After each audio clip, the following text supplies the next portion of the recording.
second part of Bram Stoker's Dracula. 5th of May, the castle. The grey of the morning has passed, and the sun is high over the distant horizon, which seems jagged, whether with trees or hills, I know not, for it is so far off that big things and little are mixed. I am not sleepy, and as I am not to be called till I wake, naturally I write till sleep comes. There are many odd things to put down, and lest who reads them may fancy that I dined too well before I left Bistritz. Let me put down my dinner exactly. I dined on what they call robber steak, bits of bacon, onion and beef, seasoned with red pepper and strung on sticks and roasted over the fire in the simple style of the London cat's meat. The wine was golden Medaille, which produces a queer sting on the tongue, which is, however, not disagreeable. I had only a couple of glasses of this and nothing else. When I got on the coach, the driver had not taken his seat, and I saw him talking with the landlady. They were evidently talking of me, for every now and then they looked up at me, and some of the people who were sitting on the bench outside the door, which they call by name, meaning word bearer, came and listened, and then looked at me, most of them pityingly. I could hear a lot of words, often repeated, queer words, for there were many nationalities in the crowd. So I quietly got my polyglot dictionary from my bag and looked them out. I must say, they were not cheering to me, for amongst them were Ordog, Satan, Bokul, Hell, Strikhoik, Witch, Frolok, and Vjokorslag, both of which mean the same thing, one being Slovak and the other Serbian, for something that is either werewolf or vampire. I must ask the Count about these superstitions. When we started, the crowd round the inn door, which had by this time swelled to a considerable size, all made the sign of the cross and pointed 2 fingers towards me.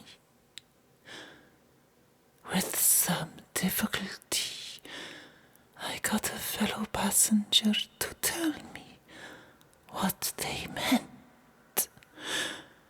He would not answer at first, but on learning that I was English, he explained that it was a charm or guard against the evil eye. This was not very pleasant for me, just starting for an unknown place to meet an unknown man. But everyone seemed so kind-hearted and so sorrowful and so sympathetic that I could not but be touched. I shall never forget the last glimpse which I had of the inn-yard and its crowd of picturesque figures, all crossing themselves as they stood round the wide archway with its background of rich foliage of oleander and orange trees in green tubs clustered in the centre of the yard. Then our driver, whose white linen drawers covered the front of the box seat, cots they called them, cracked his big whip over his 4 small horses, which ran abreast and were set off on our journey. I soon lost sight and recollection of ghostly fears in the beauty of the scene as we drove along, although had I known the language, or rather languages, which my fellow passengers were speaking, I might not have been able to throw them off so easily. Before us lay a green sloping land full of forests and woods, with here and there steep hills crowned with clumps of trees, or with farmhouses, the blank gable end to the road. There was everywhere a bewildering mass of fruit blossom, apple, plum, pear, cherry, and as we drove by, I could see the green grass under the trees spangled with fallen petals. In and out amongst these green hills are what they call here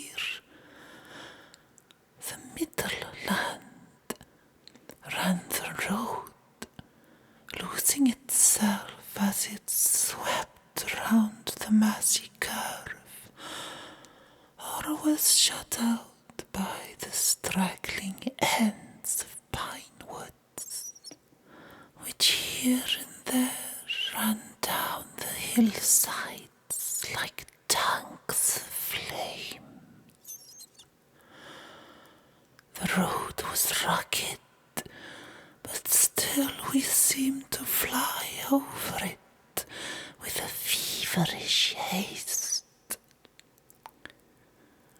I could not understand then what the haste meant, but the driver was evidently bent on losing losing no time, reaching Borgo Brund. I was told that this road is in summertime excellent, but that it had not been put in order after the winter snows. In this respect, it is different from the general run of roads in the Carpathians, for it is an old tradition that they are not to be kept in too good order. Of old, the hospodars would not repair them, lest the Turk should think that they were preparing to bring in foreign troops, and so hasten the war, which was always really at loading point. Beyond the green swelling hills of the middle land rose mighty slopes of forest, up to the lofty steps of the Carpathians themselves. Right and left of us they towered, with the afternoon sun falling full upon them and bringing out all of the glorious colours of this beautiful range, deep blue and purple in the shadows of the peaks, green and brown where grass and rock mingled, and an endless perspective of jagged rock and pointed crags, till these were themselves lost in the distance, where the snowy peaks rose grandly. Here and there seemed mighty rifts in the mountains, through which, as the sun began to sink, we saw now and again the white gleam of falling water. One of my companions touched my arm as we swept round the base of a hill and opened up the lofty, snow-covered peak of a mountain, which seemed, as we wound on our serpentine way, to be right before us. Look, Isensteck, God sieht, and he crossed himself reverently. As we wound on our endless way, the sun sank lower and lower behind us. The shadows of the evening began to creep around us. This was emphasized by the fact that the snowy mountain top still held the sunset and seemed to glow out with a delicate cool pink. Here and there we passed Czechs and Slovaks, all in picturesque attire, but I noticed that goiter was painfully prevalent. By the roadside were many crosses, and as we swept by, my companion lands all crossed themselves. Here and there was a peasant man or woman kneeling before a shrine, who did not even turn around as we approached, but seemed in the self-surrender of devotion to have neither eyes nor ears for the outer world. There were many things new to me. For instance, ricks in the trees, and here and there very beautiful masses of weeping birches, their white stems shining like silver through the delicate green of the leaves. Now and again we passed a lighter wagon, the ordinary peasant's cart, with its long, snake-like vertebra, calculated to suit the inequalities of the road. On this was sure to be seated quite a group of homecoming peasants, the Czechs with their white, and the Slovaks with their colored sheepskins, the latter carrying lance fashion, their long staves with axe at end.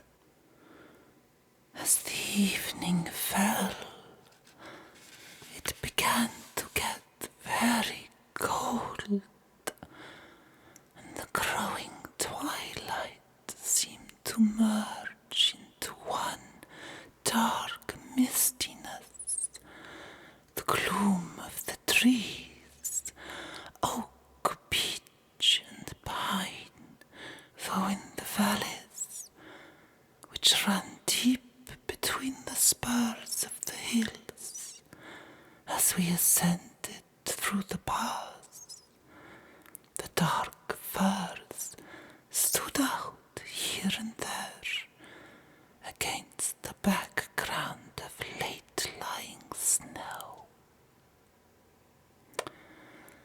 Sometimes, as the road was cut through the pine woods that seemed in the darkness to be closing down upon us, great masses of greyness, which here and there bestrewed the trees, produced a peculiarly weird and solemn effect, which carried on the thoughts and grim fancies engendered earlier in the evening, when the falling sunset threw into strange relief the ghost-like clouds, which amongst the Carpathians seemed to wind ceaselessly through the valleys. Sometimes the hills were so steep that despite our driver's haste, the horses could only go slowly. I wished to get down and walk up them, as we do at home, but the driver would not hear of it. No, he said, you must not walk here. The dogs are too fierce. And then he added, with what he evidently meant for grim pleasantry, around to catch the approving smile of the rest. And you may have enough of such matters before you go to sleep. The only stop he would make was a moment's pause to light his lamps. When it grew dark, there seemed to be some excitement among the passengers, and they kept speaking to him, one after the other, as though urging him to further speed. He lashed the horses unmercifully with his long whip,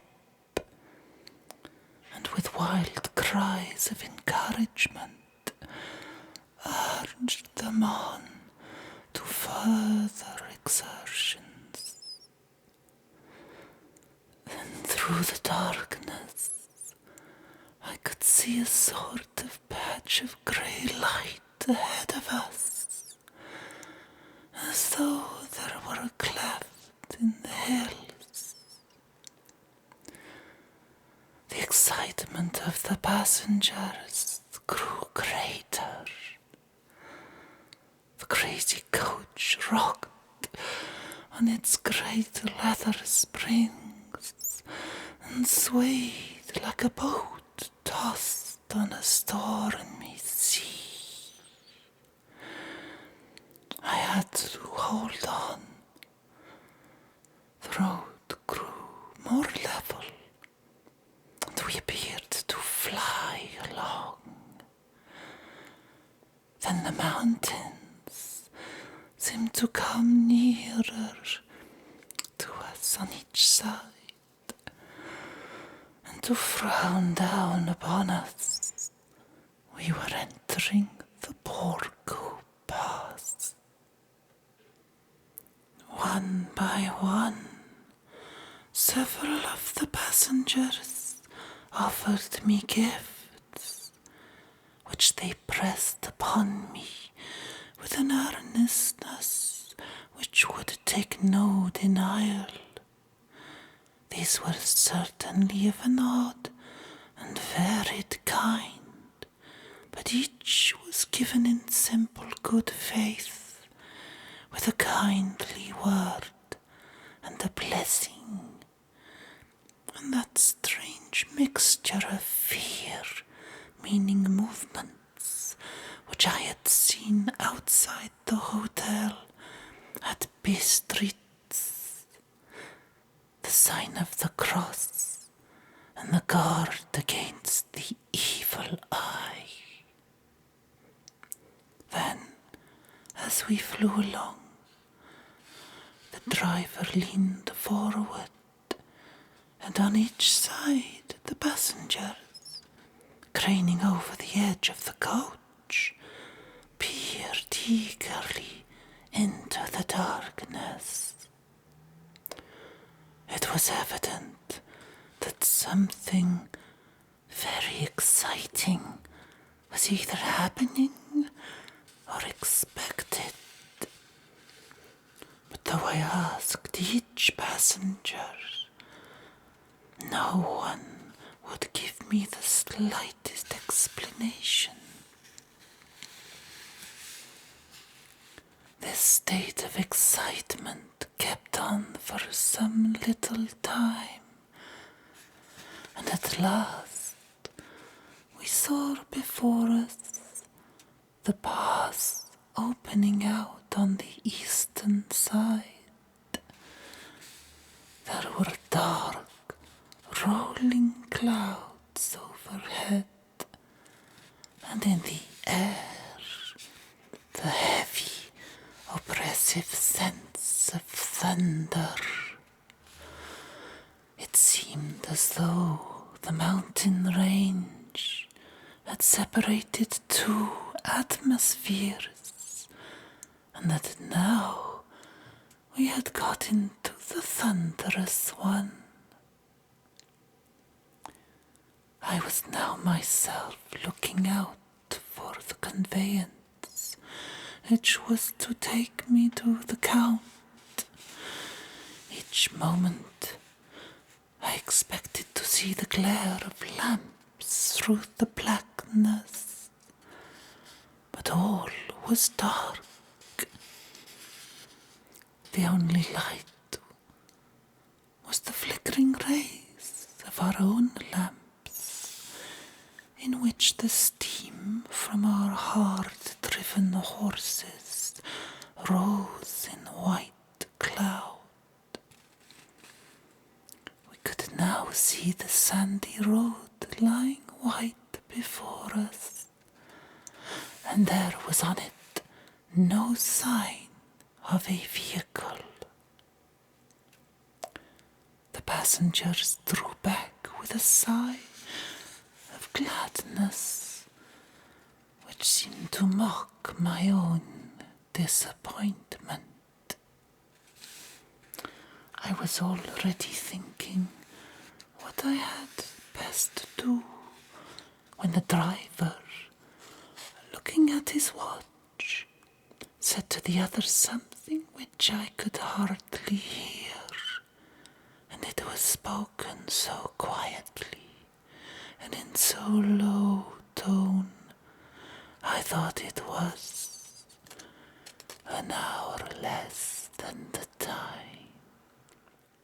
Then turning to me, he said in German worse than my own, "There is no carriage here. The hare is not expected after all. He will now come on to Bukovina and return tomorrow or the next day. Better the next day." Whilst he was speaking, the horses began to neigh and snort and plunge wildly, so that the driver had to hold them up. Then, amongst a chorus of screams from the peasants and the universal crossing of themselves, a caleche with 4 horses drove up behind us, overtook us, and drew up beside the coach. I could see from the flash of our lamps, as the rays fell onto them, that the horses were coal black and splendid animals. They were driven by a tall man with a long brown beard and a great black hat which seemed to hide his face from us. I could only see the gleam of a pair of very bright eyes, which seemed red in the lamplight, and as he turned to us, he said to the driver, "You are early tonight, my friend." The man stammered in reply. The English Earl was in a hurry, to which the stranger replied, "That is why I suppose you wished him to go on to Bukovina. You cannot deceive me, my friend. I know too much, and my horses are swift. spoke, he smiled, and the lamplight fell on a hard-looking mouth with very red lips and sharp-looking teeth as white as ivory. One of my companions whispered to another the line from Burgess, Lenora. Den die Toten reiten schnell, for the dead travel fast. The strange driver evidently heard the words, for he looked up with a gleaming smile. The passenger turned his face away, at the same time putting out his 2 fingers and crossing himself. "Give me the heir's luggage," said the driver, and with exceeding alacrity my bags were handed out and put in the caleche. Then I descended from the side of the coach, as the caleche was close alongside, the driver helping me with a hand which caught my arm in a grip of steel. His strength must have been prodigious. Without a word, he shook his reins, the horses turned, and we swept into the darkness of the bars. As I looked back, I saw the steam from the horses of the coach by the light of the lamps, and projected against it the figures of my late companions crossing themselves. Then the driver cracked his whip and called to his horses, and off they swept on their way to Bukovina. As they sank into the darkness, I felt a strange chill, and a lonely feeling came over me. But a cloak was thrown over my shoulders, and a rug across my knees, and the driver said in excellent German, "Night is chill, mein Herr. My master, the Count, bid me take all care of you. There is a flask of Slivovitz, the plum brandy of the country, underneath the seat, if you should require it."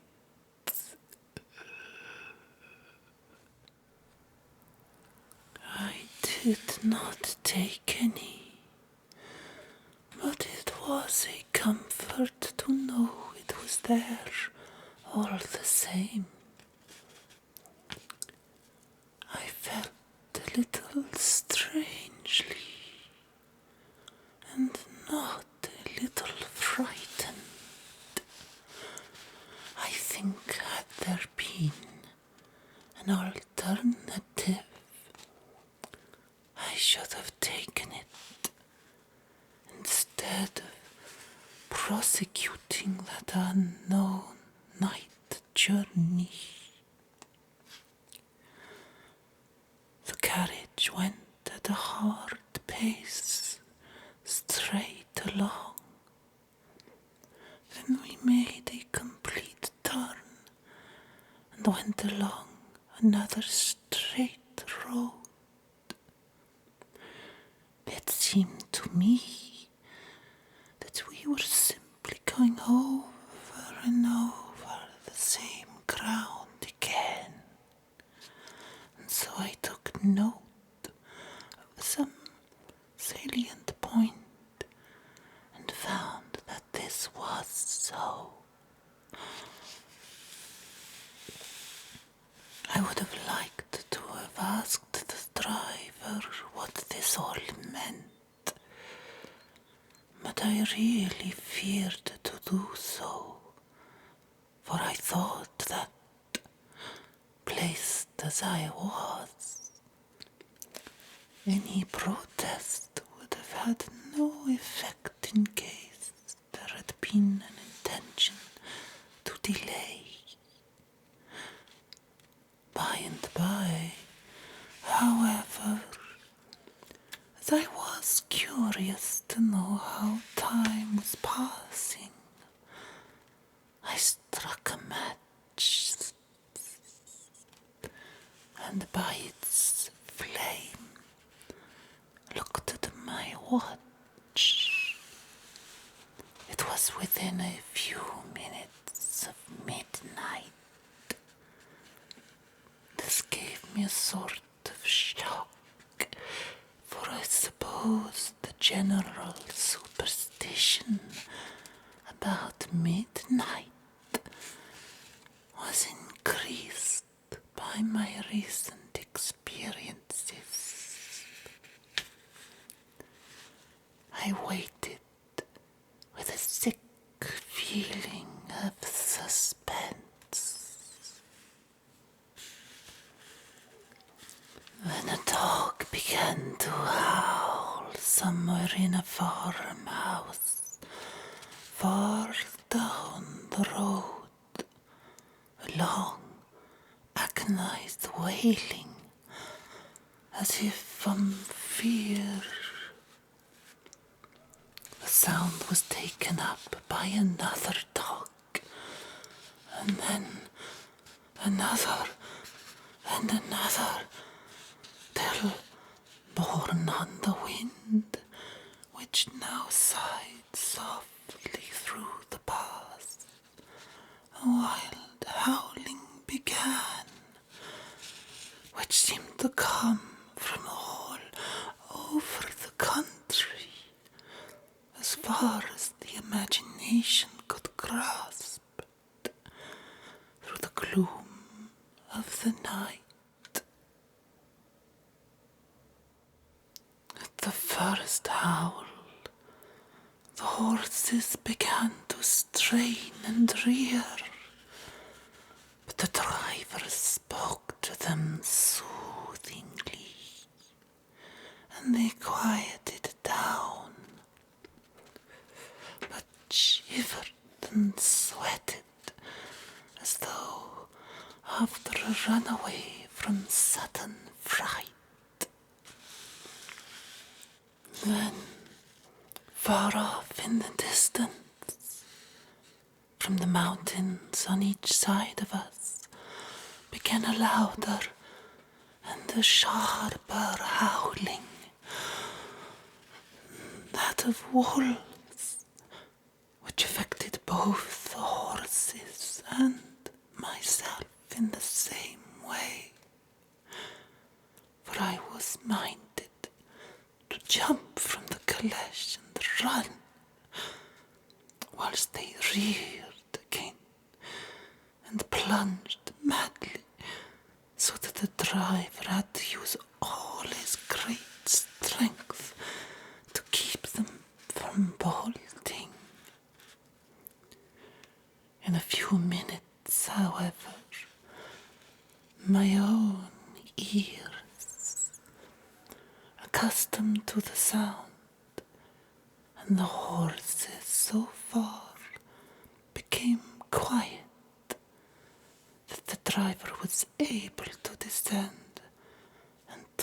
stand before them. He petted and soothed them.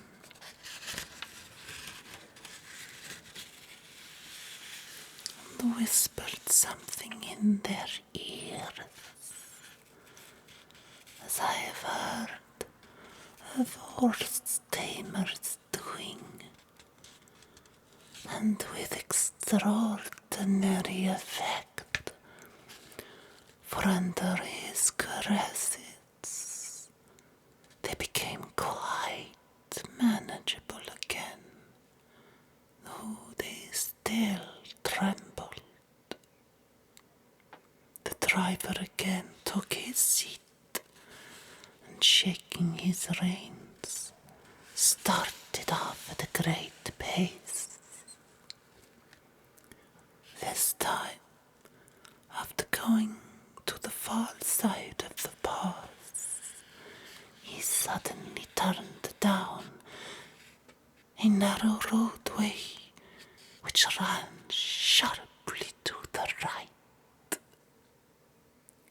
Soon we were hemmed in with trees, which in places arched right over the roadway till we passed as through a tunnel. And again, great frowning rocks guarded us boldly on either side. Though we were in shelter, we could hear the rising wind, for it moaned and whistled through the rocks, and the branches of the trees crashed together as we swept along. It grew colder and colder still, and fine powdery snow began to fall, so that soon we and all around us were covered with a white blanket. The keen wind still carried the howling of the dogs, though this grew fainter as we went on our way. The baying of the wolves sounded nearer and nearer, as though they were closing round on us from every side. I grew dreadfully afraid, and the horses shared my fear. The driver, however, was not in the least disturbed. He kept turning his head to left and right, but I could not see anything through the darkness. Suddenly, away on our left, I saw a faint flickering blue flame. The driver saw it at the same moment. He at once checked the horses, and jumping to the ground, disappeared into the darkness. I did not know what to do. The less as the howling of the wolves grew closer, and while I wondered, the driver suddenly appeared again, and without a word took his seat, and we resumed our journey. I think I must have fallen asleep and kept dreaming of the incident, for it seemed to be repeated endlessly. And now looking back, It is like a sort of awful nightmare. Once the flame appeared so near the road that even the darkness around us, I could watch the driver's motions. He went rapidly to where the blue flame arose. It must have been very faint, for it did not seem to illumine the place around it at all. And gathering a few stones, formed them into some device. Once there appeared a strange optical effect when he stood between me and the flame. He did not obstruct it, for I could see its ghostly flicker all the same. This startled me, but as the effect was only momentary, I took it that my eyes deceived me, straining through the darkness. Then, for a time, there were no blue flames, and we sped onwards through the gloom, with the howling of the wolves around us, as though they were following in a moving circle.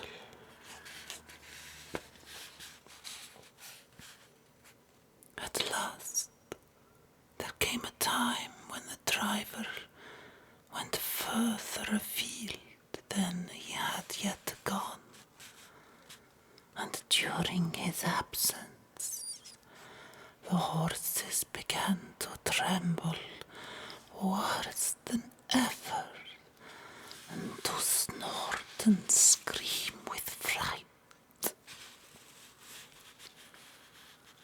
I could not see any cause for it, for the howling of the wolves had ceased altogether. But just then, the moon, sailing through the black clouds, appeared behind the jagged crest of a beetling pine-clad rock, and by its light I saw around us a ring of wolves with white teeth and lolling red tongues, with long sinewy limbs and shaggy hair. They were 100 times more terrible in the grim silence which held them than even when they howled. For myself, I felt a sort of paralysis of fear. It is only when a man feels himself face to face with such horrors that he can understand their true import. All at once, the wolves began to howl, as though the moonlight had some peculiar effect on them. The horses jumped about and reared, and looked helplessly around with eyes that rolled in a way painful to see. But the living ring of terror encompassed them on every side, and they had perforce to remain within it. called to the coachman to come, for it seemed to me that our only chance was to try to break out through the ring and to aid his approach. I shouted and beat the side of the caleche, hoping by the noise to scare the wolves from that side, so as to give him a chance of reaching the trap. How he came there, I know not, but I heard his voice raised in a tone of imperious command, and looking towards the sound, saw him stand in the roadway. As he swept his long arms, as though brushing aside some impalpable obstacle, the wolves fell back and back, further still. Then a heavy cloud passed across the face of the moon, so that we were again in darkness. When I could see again, the driver was climbing into the caleche, and the wolves had disappeared.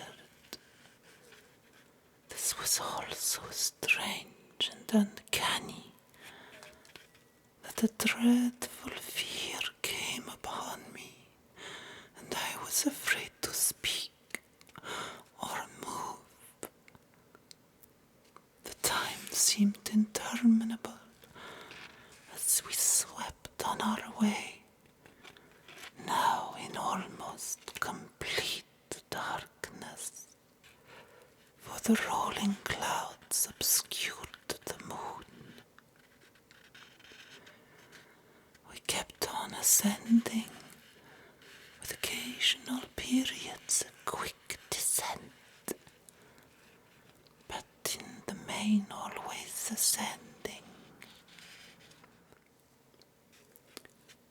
When I could see again that the driver was in act of pulling up the horses in the courtyard of a vast ruined castle, from whose tall black windows came no ray of light,